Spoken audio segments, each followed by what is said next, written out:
ஊத்துக்கோட்டை அருகே திமுக நிர்வாகி தனது சுய லாபத்திற்காக கழிப்பறையை அமைத்து பல லட்சம் ரூபாய் அரசு பணத்தை வீணடிப்பதாக புகார் எழுந்துள்ளது. திருவள்ளூர் மாவட்டம் ஊத்துக்கோட்டை வட்டம் பூண்டி ஒன்றியம் அம்மம்பாக்கம் கிராம ஊராட்சி மன்ற தலைவராக சரசு பூபாலன் என்பவர் பதவி வகித்து வருகிறார்.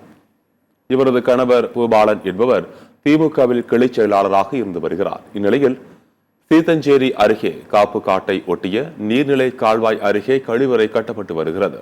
இந்த இடம் நெடுஞ்சாலைத்துறைக்கு சொந்தமானது எனவும் இங்கு கழிப்பிடம் கட்டுவதால் பொதுமக்களுக்கு எந்த பயனும் இல்லை என்றும் கூறப்படுகிறது.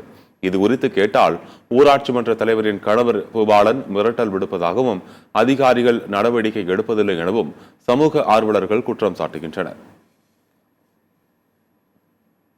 சீத்தஞ்சேரியில் ஒதுக்கப்பட்ட இடத்துல கிராமத்துக்கும் அந்த கட்டுற இடத்துக்கும் சம்மந்தம் இல்லாத பயன்பாட்டுக்கு உபயோகம் இல்லாத இடத்துல லெட்டின் பாத்ரூமு டைனேஜ் எல்லாம் கட்டுறாங்க.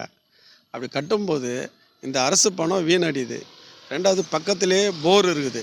அதன் அருகிலே 10 அடியில் போர் இருக்குது, 10 அடியில் கால்வா இருக்குது, ஏரி இருக்குது. இதன் மத்தியில் இது கட்டுறதுனால கண்டிப்பாக இந்த போரில் இந்த தண்ணியெல்லாம் கலந்து மக்களுக்கு பெரிய ஆபத்து ஏற்படும் சூழ்நிலை இருக்குது.